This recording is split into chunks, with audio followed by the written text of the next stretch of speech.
grande alegria que o PMFRJ inicia a transmissão de sua mais nova conferência. Essa se intitula O Campo de Estudos da Filologia Latina Medieval e é proferida pelo professor José Carlos Martín Iglesias. Martín Iglesias é doutor em Filologia pela Universidade de Salamanca e pela École Pratique de Hautes Études. Além disso, desde outubro de 2020, professor catedrático da Faculdade de Filologia da Universidade de Salamanca. Especialista na literatura latina de época patrística e medieval e responsável pela edição crítica de diversos textos latinos, o autor produziu diversos artigos e livros, dentre os quais se incluem obras coletivas, bem como colaborações ao selo Corpus Christianorum da Brepolho. Há que se destacar a relevância de suas edições do conjunto de escritos associados a Isidoro, bispo de Sevilha. Nesta conferência, o pesquisador fala a respeito da inserção dos latinistas no campo de trabalho dos textos latinos e medievais e da relação entre filologia e história, em cerca de 40 minutos. Em nome do PEN-UFRJ, agradeço ao professor Martín Iglesias por ter aceitado gentilmente o convite e pela oportunidade em explorar um tema tão caro à medievística brasileira. Bueno, pues buenas tardes para mí y para todos ustedes. Querría comenzar agradeciendo la amable invitación del Programa de Estudios Medievales de la Universidad Federal de Río de Janeiro a participar en esta serie de conferencias. Es para mí un honor. Como se ha dicho en la presentación, mi conferencia versará sobre el campo de estudios de la filología latina medieval. Comenzaré hablando sobre el concepto de filología latina. Si nos preguntamos, en primer lugar, qué estudia un filólogo latino, podríamos decir que, en términos generales, el objeto de estudio de un latinista es el mundo en el que se habló o se escribió en latín a través fundamentalmente de los textos latinos que hemos conservado, pero también con frecuencia de los textos escritos en las lenguas vernáculas. Llamo la atención, entonces, sobre la circunstancia de que el objeto de la filología latina es el estudio tanto de un mundo como de unos textos. Estos son importantes en sí mismos, como un producto cultural de las diversas épocas en las que el latín fue hablado o escrito, pero también un medio que nos acerca al conocimiento de las civilizaciones que los produjeron. Un texto no puede comprenderse sin la comprensión del mundo en el que surgió. La filología latina es así en gran medida una ciencia histórica, en el sentido de que un latinista se interesa por unas culturas varias y muy distintas entre sí, ya desaparecidas, que se sirvieron del latín como lengua para expresar su visión del mundo, ya sea que hablaban y escribían en esa lengua, ya sea que escribían en esa lengua pero hablaban otras. Surge así ante el filólogo la enormidad de su disciplina, que lo lleva de Livio Andronico a Nebrija, pasando por Ovidio, Agustín de Hipona, Isidoro de Sevilla, Bernardo de Claraval o Dante. La filología latina es histórica porque, como modernos, nos interesamos por el pasado, o como se ha dicho, por el patrimonio cultural del pasado. Dado que nos ocupamos de culturas y sociedades hoy día desaparecidas, solo podemos estudiarlas a través de los restos que de ellas han llegado hasta nosotros. Si nos llamamos filólogos, es porque hemos decidido centrar nuestro acercamiento al pasado en el estudio de los testimonios escritos de esas épocas, por oposición a los científicos que centran su estudio en la música, la pintura, la escultura o los asentamientos urbanos. Si somos latinistas, es porque nos interesan principalmente los testimonios escritos en latín. ¿Y qué testimonios? En palabras de Mark Mayer, todos los latinos y sobre cualquier soporte. Se incluirían en esta definición los testimonios de lengua latina escritos en alfabeto griego, como algunas tabellae de fictionum o el latín de René Descartes, por ejemplo. Varias consecuencias se derivan de lo anteriormente expuesto. En primer lugar, si lo que interesa al filólogo es una cultura, una sociedad, éste puede enfrentarse a su disciplina desde múltiples perspectivas. No obstante, todas ellas tienen como presupuesto fundamental el estudio de un texto en latín. La primera labor del filólogo será, por consiguiente, fijar los textos latinos objeto de estudio. Todos los textos pueden ser estudiados en su lugar de depósito actual, es decir, allí donde se encuentren, ya sea al aire libre, en los textos epigráficos, en un museo, en leyendas sobre monedas, escudos o vasijas, o en una biblioteca, papiros, códices, fragmentos o pliegos sueltos. Sin embargo, es manifiesta la ventaja de la edición impresa realizada críticamente. El filólogo se ve así en la necesidad, primero, de leer los textos, la paleografía, de estudiar el soporte en el que se encuentran, codicología, epigrafía, numismática, papirología, y de editarlos críticamente, la crítica textual. Una vez el texto editado, este, de acuerdo con su forma y contenido, podrá ser estudiado desde un punto de vista lingüístico, literario o histórico, entendido este último término en un sentido muy amplio. Ello ha dado origen a las restantes disciplinas que encontramos dentro de la filología: la lingüística, la literatura, la historia política, de las instituciones, de la religión, de la filosofía, del derecho o de los saberes técnicos: medicina, astronomía, agricultura, arquitectura, etc. Así, hasta abarcar todos los campos de la actividad humana.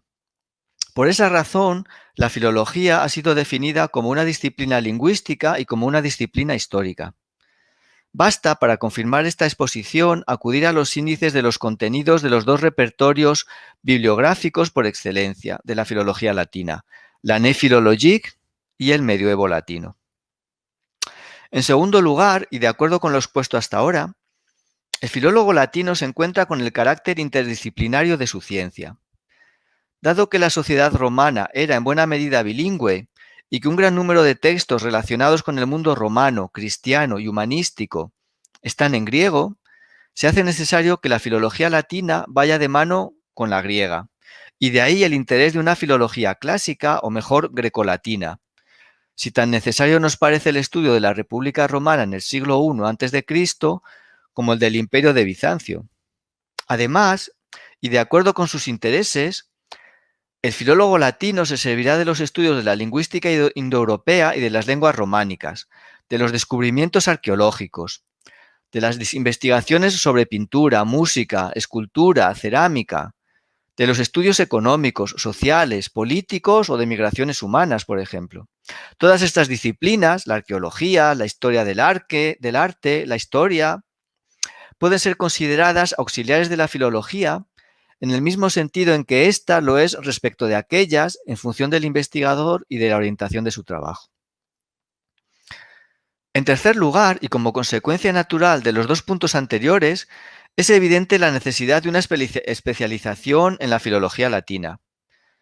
Ante la abundancia de los materiales sobre los que el latinista puede llevar a cabo su trabajo, ante la magnitud del lapso temporal durante el que el latín fue una lengua hablada o escrita, ante la multiplicidad de los puntos de vista desde los que se puede abordar el estudio de la antigüedad, el filólogo latino se ve impelido de forma irremisible a una especialización que por lo demás parece científicamente aconsejable. Esta se hará en virtud de las épocas históricas, de los géneros literarios, de los soportes en los que se nos han conservado los textos o de las distintas disciplinas en las que se puede subdividir la filología. Pero que no se me entienda mal.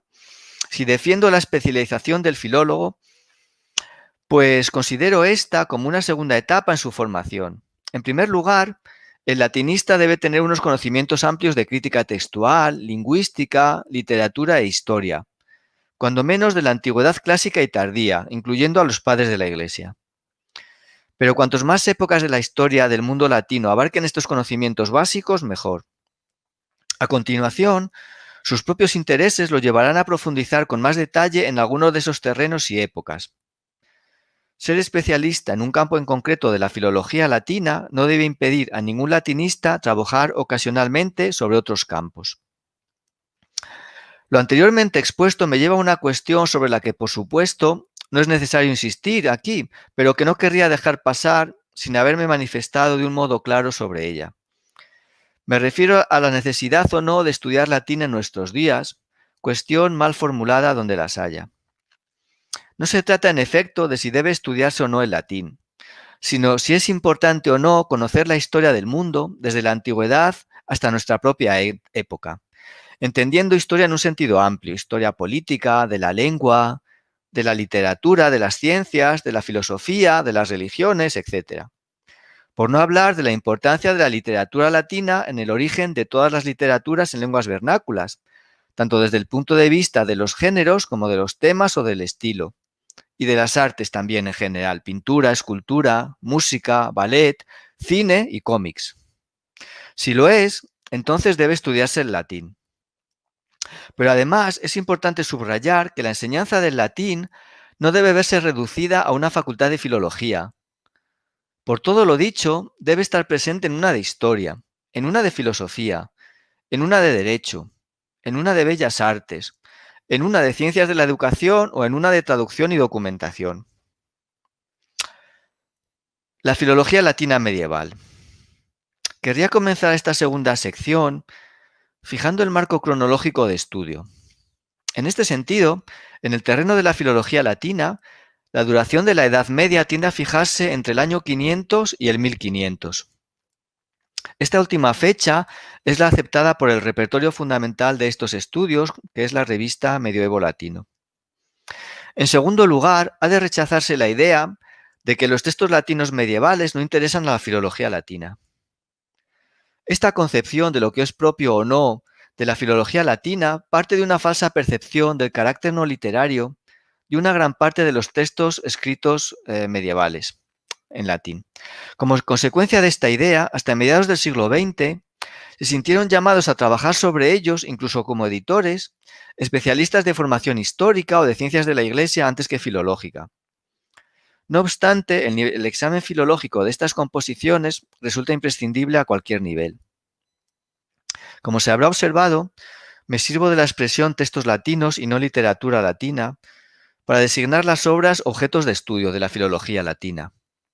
Pues si puede resultar discutible que un tratado de exégesis bíblica, unas actas de concilios, una misa, por ejemplo, deban ser considerados o no literatura, es evidente que muchos escritos que nos ha transmitido la Edad Media no pueden ser elevados al rango de literatura sin perder por ello nada de interés. Es el caso, por poner solo algunos ejemplos,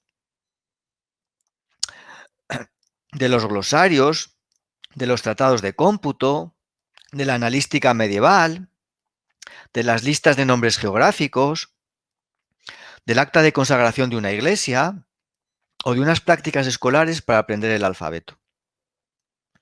Durante largo tiempo, estas obras fueron utilizadas para estudiar, por ejemplo, la economía, la sociedad, la guerra, la cristología o el monacato, pero no fueron analizadas con detenimiento desde el punto de vista de los géneros literarios o de la retórica, ni merecieron en general buenos estudios en el plano lingüístico. Afortunadamente, esta situación ha cambiado y en nuestros días los filólogos latinos se interesan por todos y cada uno de los textos latinos o latino-romances que nos ha legado la Edad Media. De hecho, es imprescindible que lo hagan, puesto que el conocimiento del latín está desapareciendo con rapidez de otros ámbitos del saber en los que tradicionalmente se había venido estudiando, como la historia antigua y medieval, la historia del derecho o la historia de la Iglesia. En efecto, la importancia de los textos es fundamental, con carácter general en el terreno de las ciencias de la antigüedad. Junto con los restos arqueológicos, las fuentes escritas son la base principal de la investigación en este campo. El apoyo indispensable para cualquier comentario, sea cual sea la orientación que se quiera dar a este o la disciplina de la que se parta. Porque antes que la disciplina están sus fuentes. Y entre las fuentes los textos, ya sea en solitario o acompañados de dibujos, esquemas, mapas o cálculos numéricos. Y por otro lado, los textos poseen varios niveles de comprensión, que inevitablemente se pierden en mayor o menor medida en una traducción, por lo que ésta nunca resultará tan rica en matices como el texto original o incluso podrá, aunque no sea la intención del traductor, destruir los sentidos más profundos del original, sus alusiones entre líneas, sus juegos de palabras o cualquier otra figura de estilo buscada por el autor, Y esto, incluso si la traducción es correcta, porque debo advertir que las malas traducciones de los textos latinos medievales abundan, también de los patrísticos. Además, el verdadero trabajo científico en las ciencias de la antigüedad debe fundamentarse en la lectura de los textos originales. Por más que en nuestros días esta idea absolutamente básica no resulte ya solo obvia en muchas disciplinas que se tienen por científicas, sino que incluso sea menospreciada de forma manifiesta por los ignorantes. Sin duda, nuestro conocimiento del pasado depende de las fuentes que permiten acercarnos a él, ya sea que nos interese la historia política, social o religiosa, la historia de las ciencias o de las artes, o cualquier otra. Y entre estas fuentes, los textos, como he señalado, ocupan un lugar esencial. Por lo tanto, el investigador necesita disponer, en primer lugar, del mayor número de fuentes posibles. De ahí la necesidad imperiosa de ir publicando los textos que permanecen inéditos. Y en segundo lugar, de buenas ediciones de esas fuentes. Ediciones que sean fidedignas, que no reproduzcan un texto mutilado, interpolado, manipulado, mal leído o sencillamente alejado en mayor o menor medida del deseo del autor como resultado de una edición que podría haber sido mejor pero que ha resultado deficiente. Es necesario además que las ediciones sean accesibles, lo que puede aconsejar en algunos casos llevar a cabo nuevas ediciones de textos publicados con garantías, pero en publicaciones de escasa difusión y difíciles de conseguir, o que no disponen de un buen estudio de las fuentes. Por otro lado, en la medida de lo posible, resulta imprescindible en nuestros días acompañar esas ediciones de las traducciones correspondientes, que conviene ilustrar con las necesarias notas, o publicar estas traducciones de forma independiente al tiempo que la edición. Una edición defectuosa implica un estudio defectuoso y unas conclusiones imperfectas o incluso totalmente erróneas. Por lo tanto, la conclusión de que una determinada edición no responde a las debidas garantías que exige la filología de nuestra época desaconseja su uso o, cuando menos, debe hacer que los investigadores que se sirven de ella sean sumamente prudentes en sus conclusiones. Solo una edición lo más fiel posible al original del autor, en la medida en que su proceso de transmisión lo permita, facultará en verdad al investigador para estudiar los contenidos de un texto cualquiera, su disposición y estructura, su pertenencia a un género literario o a una clase de textos, ya sean epigráficos, diplomáticos, legislativos o cualquier otro. Y sus relaciones con otros géneros, su finalidad, sus fuentes, su estilo, su lengua o su influencia sobre la posteridad, y no solo en el terreno de la literatura, sino también en el de las bellas artes en general. En este sentido, una gran parte del legado de la literatura latina medieval permanece inédita en su totalidad. Otra solo ha conocido ediciones parciales. Y la restante, aunque editada, no siempre lo ha sido conforme a estrictos criterios científicos. Como consecuencia de todo ello, muchos de estos textos carecen de análisis detallados de sus contenidos, de las particularidades lingüísticas de su latín, de su estilo, de su universo cultural o de sus fuentes. Resulta inevitable pensar, por lo tanto, que nuestra falta de conocimientos de cada una de estas composiciones, por menores que sean, supone un pequeño vacío, una pequeña área oscura en nuestra comprensión del pasado, tanto de la historia literaria y cultural como de la historia política y de las mentalidades. Así, editar científicamente una obra del pasado, traducirla y estudiarla con detalle es una de las mayores contribuciones que un filólogo puede aportar a su disciplina. Voy a hablar ahora de los principios rectores en la investigación de la filología latina medieval. La historia de la literatura latina medieval está aún en gran medida incompleta. Los principales trabajos que pueden citarse son, en el mejor de los casos, parciales y en el peor, decepcionantes. En realidad, una verdadera historia de la producción escrita de la latinidad medieval está lejos de poder llevarse a cabo de forma totalmente satisfactoria. Por el momento ha resultado imposible, entre otras razones, por ser tantas aún las obras inéditas, algo en lo que querría insistir. especialmente en el terreno de la Baja Edad Media. Por ser tan dudosas muchas de las atribuciones de la producción conservada, o erróneas directamente, y por existir tantas composiciones de autor desconocido y de difícil datación y origen incierto. ¿Cómo abordar este campo de estudios? El primer paso en cualquier tema de estudio es el examen del estado de la cuestión, naturalmente, que depende de los datos a disposición del estudioso recogidos en la bibliografía pertinente. Tarea facilitada en nuestros días por los repertorios bibliográficos existentes y las páginas especializadas de Internet, sobre todo aquellas en las que pueden consultarse de forma cómoda los contenidos de los últimos volúmenes de las revistas más relevantes en el campo de la filología latina. En este sentido, en el terreno del latín medieval, la bibliografía puede oscilar entre una gran abundancia de trabajos, en el caso de los autores más destacados, como Gregorio Magno, y un número de estudios muy reducidos si se trata de un autor o una obra poco conocidos. A menudo también el latinista que trabaja sobre la Edad Media se verá enfrentado a textos inéditos que carecen de una bibliografía específica, porque al estar inéditos son desconocidos, nadie ha trabajado sobre ellos, y que deben ser abordados desde los estudios de género o a partir únicamente de la tradición manuscrita que los conserva. En mi caso, el campo de estudio que más me interesa es la edición de los textos latinos medievales. La decisión de editar un texto en concreto parte de un trabajo previo de revisión de las ediciones existentes e implica sopesar el interés de editar una u otra obra en función de su relevancia cultural, de su repercusión en la historia de la literatura o de la religión, o de las noticias históricas, sociales, o de cualquier otro tipo que recoge. Naturalmente, cuanto mejor se conozca una literatura o más bien un corpus de textos en concreto, en este caso la producción escrita en latín en la Edad Media, que incluye los textos epigráficos y documentales, esto no debemos olvidarlo, más justificada estará esta decisión. Debe tenerse en cuenta, por lo demás, que una línea de investigación como la aquí propuesta abarca un periodo cronológico de 10 siglos, desde el 6 hasta el 15. Y un gran número de géneros literarios: historiografía, hagiografía, epistolografía, exégesis bíblica, homilética, teología, filosofía, tratados de controversia religiosa, de espiritualidad, reglas monásticas, cánones eclesiásticos, literatura científica, leyes, poesía, etc. Además, naturalmente, de los textos epigráficos y documentales.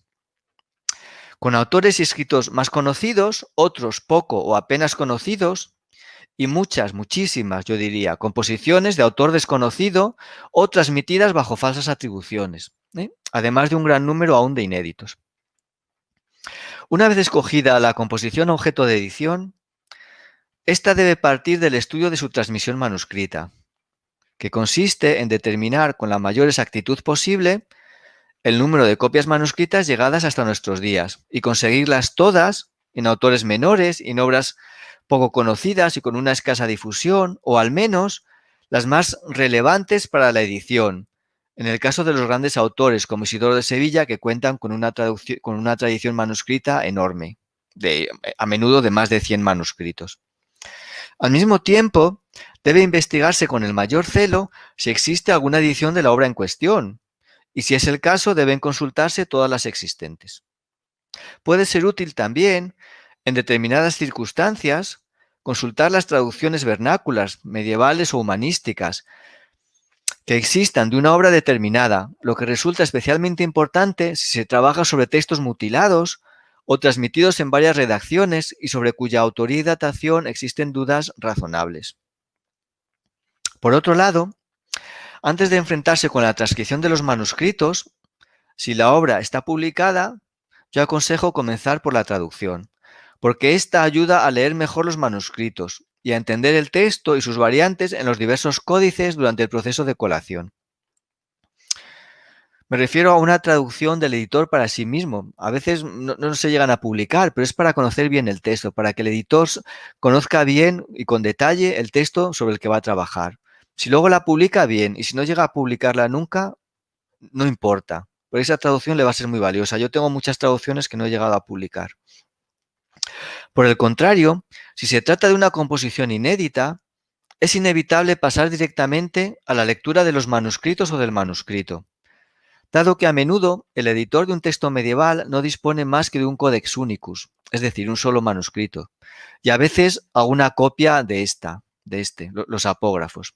Estos apógrafos a menudo no aportan nada o muy poco a la edición en sí, pero son relevantes en la medida en que dan cuenta de la transmisión del texto y de los lugares y ambientes en que determinados lectores se interesaron por él, lo leyeron y quizás lo anotaron. A menudo este es el punto de partida de mis trabajos, pero no es el único. Puede darse la circunstancia de que como paso previo a una edición, sobre todo en el caso de una típica compilación medieval de textos, convenga llevar a cabo una descripción completa de los contenidos de un manuscrito. Aunque pueda parecer lo contrario, esta labor es una de las más difíciles en el campo de la filología latina, la descripción de un manuscrito. Pues requiere no solo saber leer un manuscrito, sino también identificar perfectamente un texto en concreto, pese a que carezca de título y de nombre de autor, a que se transmita bajo una atribución espuria, a que se haya copiado fragmentariamente o a que se trate de una composición no recogida en los repertorios bibliográficos al uso, elaborada a partir de una combinación de fuentes diversas o incluso totalmente desconocida y sin fuentes reconocibles. De hecho, una buena descripción de un manuscrito poco conocido es más difícil incluso que una edición, estoy convencido de ello. Y sin embargo, es una de las líneas de investigación más fructíferas en razón del gran número de códices que no gozan aún de buenas descripciones y de un gran número de fragmentos de toda época y condición con textos sin identificar o identificados de forma incorrecta. La descripción de manuscritos es una de las labores a las que tenemos que dedicarnos los filólogos cuanto antes. Esta es, en nuestros días, otra de las labores fundamentales de la filología, la descripción de manuscritos y fragmentos de manuscritos. Pues los codicólogos y paleógrafos que lo hacían antes, al menos en España, no están ya capacitados en su gran mayoría para realizarla. De hecho, las revistas científicas, que aún se resisten de forma incomprensible a publicar traducciones, han entendido ya bien la necesidad y la relevancia de las descripciones de manuscritos. A esto se opone, sin embargo, un obstáculo a menudo insalvable: el elevado coste de una digitalización completa y de buena calidad de un códice. Me refiero a que a veces es tan caro comprar una digitalización de un códice que el investigador no puede hacerlo. Esto hace imposible con frecuencia que el investigador pueda obtener una reproducción completa del manuscrito que transmite el texto que edita y que deba conformarse con obtener solo los folios concretos que le interesan. Afortunadamente, cada vez más las bibliotecas digitalizan sus fondos y los ponen a disposición de los investigadores de forma gratuita en la red, pero estamos lejos aún de una situación ideal desde unos planteamientos puramente científicos. Otro campo de trabajo importantísimo en los textos latinos medievales es el estudio de las fuentes por sí mismo, y una de las vías de investigación más fructíferas en la actualidad, en que se ve favorecida por la existencia de las numerosas publicaciones consultables en Internet y de los recursos electrónicos que permiten una búsqueda relativamente rápida de las fuentes de un texto. Aunque a menudo el estudioso se enfrenta con locis símiles, es decir, con pasajes parecidos en dos autores, en los que es difícil decidir si estamos ante un uso directo o una simple coincidencia de pensamiento. El estudio de las fuentes es del mayor interés por varias razones. Primero, porque resulta fundamental en la edición de un texto, ya que puede apoyar una variante de una rama de la tradición frente a otra, o puede ayudar a corregir un texto de transmisión reducida, en especial si no se conserva más que en una sola copia.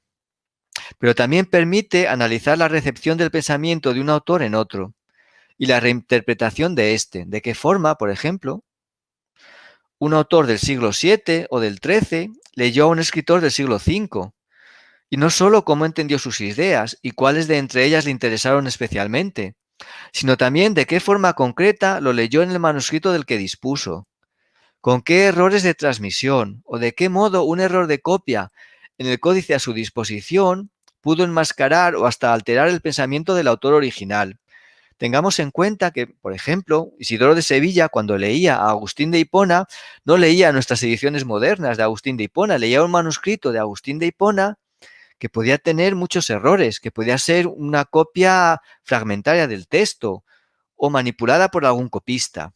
Pues esto es importante determinarlo cuando se hacen los estudios de fuentes. Y esta línea de investigación puede funcionar también en sentido inverso, es decir, desde el punto de vista de la posteridad literaria de una obra.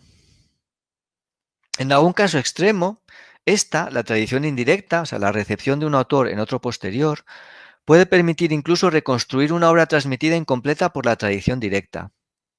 ¿Cuándo ocurre esto? Cuando un manuscrito está mutilado, le faltan folios, por ejemplo. En general, en un volumen que recoge la edición crítica de un texto, el editor revisa la tradición manuscrita de la obra editada, sus fuentes y su posteridad literaria. Pero cada uno de estos apartados puede dar origen igualmente a un artículo científico, ya sea como paso previo a la edición, ya sea como una publicación independiente de esta, ya sea que únicamente interese en ese momento ese aspecto de la tradición de una composición cualquiera, por ejemplo, a fin de completar el estudio de un editor, llamando la atención sobre una fuente o una cita poco conocidas. Otro campo de estudio fundamental para quien trabaja sobre los textos latinos de época medieval es el estudio de la lengua latina, pues en mayor o menor medida las composiciones de ese periodo presentan una serie de rasgos que distinguen ese latín del denominado latín clásico, aprendido en la universidad y recogido en las gramáticas y los diccionarios al uso. La forma habitual de abordar este tipo de análisis, si se quiere llevar a cabo un examen exhaustivo, es enfocarlos desde un cuádruple punto de vista: ortografía fonética, morfología, sintaxis y léxico. Por otro lado, no puede hacerse sin tener en cuenta las fuentes del texto, porque a menudo un uso concreto atestiguado en un autor se encontraba ya en su fuente. De modo que no puede atribuirse específicamente a él ni considerarse algo propio de su época. En este sentido, es necesario que el investigador se muestre extremadamente cuidadoso al emprender un trabajo de este tipo. La lingüística es una ciencia en sí misma, hasta el punto de que a menudo se distingue entre la filología propiamente dicha y la lingüística. Pero en definitiva, es una rama más de la filología. Y en el terreno concreto del latín medieval, es impensable que un editor o un traductor no se interese al mismo tiempo por los usos gramaticales del texto sobre el que trabaja. En buena medida, hasta hace poco, este tipo de estudios eran difíciles de extender al conjunto de la literatura latina medieval por no disponer aún la comunidad científica de buenas ediciones críticas de los textos que debían analizarse. En nuestros días, aunque estamos lejos de disponer de ediciones críticas fiables de una gran parte de los textos latinos medievales, sería más fácil emprender un nuevo estudio de conjunto, por ejemplo, del latín de la España visigoda, una época que está editada críticamente casi en su totalidad. Otro aspecto que debe tenerse en cuenta a la hora de trabajar sobre los textos latinos de la Edad Media es que en la Baja Edad Media a menudo el latín se entremezcla con las lenguas romances, hasta el punto de que en ocasiones el latinista se enfrenta con textos redactados tanto en latín como en alguna lengua romance. Me refiero a un mismo texto que mezcla ambas lenguas. En mis investigaciones me he encontrado en 2 ocasiones con obras en las que el latín alternaba con el catalán antiguo, por ejemplo. Ante esta circunstancia, lo deseable sería que un investigador que no conoce lo suficiente la lengua romance a la que se enfrenta cuente con la ayuda de un romanista, o al menos con la de un latinista que hable la lengua moderna que procede de ese romance medieval. Pero esto no siempre es fácil de conseguir. Y por otro lado, en España, entre los romanistas, el conocimiento del latín está también desapareciendo. De modo que el latinista, enfrentado a esta situación, se ve ante la tesitura de continuar adelante con su investigación o renunciar a ella, cuando se encuentra con esta clase de textos. Bilingües, podríamos decir. Si el latinista continúa adelante, sin duda la mejor opción, se ve obligado al considerable esfuerzo a nivel de la edición de leer un manuscrito medieval con pasajes en romance, lo que supone entender las abreviaturas romances, las formas verbales romances medievales, Los nombres y adjetivos y el sentido general del texto, cuando, no lo olvidemos, se trata de una lengua romance medieval, no moderna, que como es natural no coincide con la lengua actual. Pese a todo, un latinista puede llegar a superar estas dificultades con un poco de trabajo suplementario, pero la colaboración es lo ideal. Esto me lleva a pasar a un nuevo tema en esta exposición, porque la colaboración entre diferentes especialidades es esencial para aquellos que trabajan sobre las fuentes medievales. En mi experiencia, la colaboración, sobre todo entre la filología latina y la historia antigua o medieval, ha resultado esencial. Esta colaboración entre historiadores y filólogos resulta sumamente fructífera. El filólogo ofrece al historiador un texto para su estudio, ya sea en latín o en traducción, y el historiador realiza el comentario histórico pertinente. Pero el filólogo debe consultar con el historiador la mejor traducción para los términos técnicos con los que se encuentra, por ejemplo, cargos y honores, impuestos, instituciones, tipos de relaciones de dependencia, formas de vida colectivas bajo una regla, o principios religiosos, topónimos, etc. Y necesita a menudo que el historiador le explique el contexto sociopolítico de trasfondo para dar la mejor traducción posible a determinados pasajes que pueden resultar ambiguos o poco comprensibles para un filólogo, a partir meramente del texto latino conservado. A su vez, el historiador necesita al latinista no solo para comprender con detalle un texto en latín, ya sea en una traducción o simplemente en una charla que ambos puedan tener sobre un texto, sino también para conocer cuáles son las mejores ediciones disponibles de las fuentes que le interesan, porque a menudo los historiadores están mal informados sobre las fuentes principales que deben consultar cuando trabajan sobre los textos. O para que un historiador revise sus afirmaciones sobre los textos objetos de estudio, sobre su composición, sus fuentes o su difusión, que son temas más propios de filólogos en los que a veces los historiadores no saben moverse bien. Incluso el latinista puede discutir con un historiador sobre las variantes de un texto, sobre todo de uno transmitido en un solo manuscrito o fragmentariamente, pues en esos casos la opinión de un historiador puede ser esencial a la hora de decidir entre una variante u otra, entre una corrección u otra. Por otro lado, esta colaboración es prácticamente imprescindible en muchos de los campos de estudio a los que puede entregarse un latinista.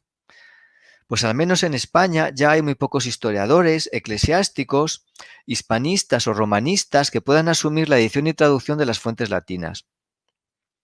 Y en consecuencia, pronto, entre los romanistas, no habrá nadie en España que pueda dedicarse al estudio de los textos romances primitivos.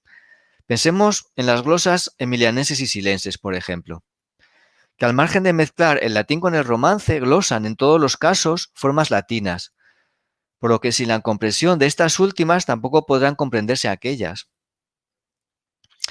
Esto significa que ha de ser el latinista el que asuma la tarea, a menudo compleja, de editar, estudiar y traducir textos del ámbito de la liturgia, la teología, la penitencia, el derecho o la medicina, para los que se verá necesitado de la asistencia de otro especialista con el que pueda discutir problemas concretos del texto latino, o que al menos escriba una introducción que contextualice el tema y la época histórica, de manera que permita entender mejor la parte redactada por el filólogo. Estoy convencido de que en el futuro estas contribuciones científicas serán más y más frecuentes. Pero esto no soluciona el grave problema al que se enfrentan aquellas disciplinas para las que un buen conocimiento del latín resulta esencial. Esta circunstancia, no obstante, se observa igualmente en el campo de los estudios latinos en torno a las traducciones del árabe, por ejemplo. Cualquier latinista que desee trabajar seriamente en traducciones al latín de originales en otras lenguas, ya sea del griego, un poco más sencillo para un filólogo clásico, o el árabe, tendrá que conocer bien la lengua del original traducido al latín, o al menos buscar un colaborador de fiar. ¿Cuáles son, en consecuencia, las líneas de investigación que encuentro más importantes en el futuro inmediato de los estudios sobre las fuentes medievales desde la perspectiva de la filología latina medieval, a modo de conclusión de esta conferencia? Sin duda, en primer lugar, la edición del numeroso corpus de textos latinos inéditos que aún existen, ya sean literarios, documentales o epigráficos. En segundo lugar, la descripción minuciosa de los manuscritos latinos conservados. Esto hay que hacerlo cada vez más. En tercer lugar, la traducción de todos los textos latinos medievales llegados hasta nuestros días, de todos los medievales. Esto las revistas deben entender que una traducción es un artículo científico igual de importante que un estudio de cualquier otro tipo, y deben aceptarlos, porque es difícil para un filólogo latino publicar traducciones en artículos. Es muy difícil, no es nada fácil.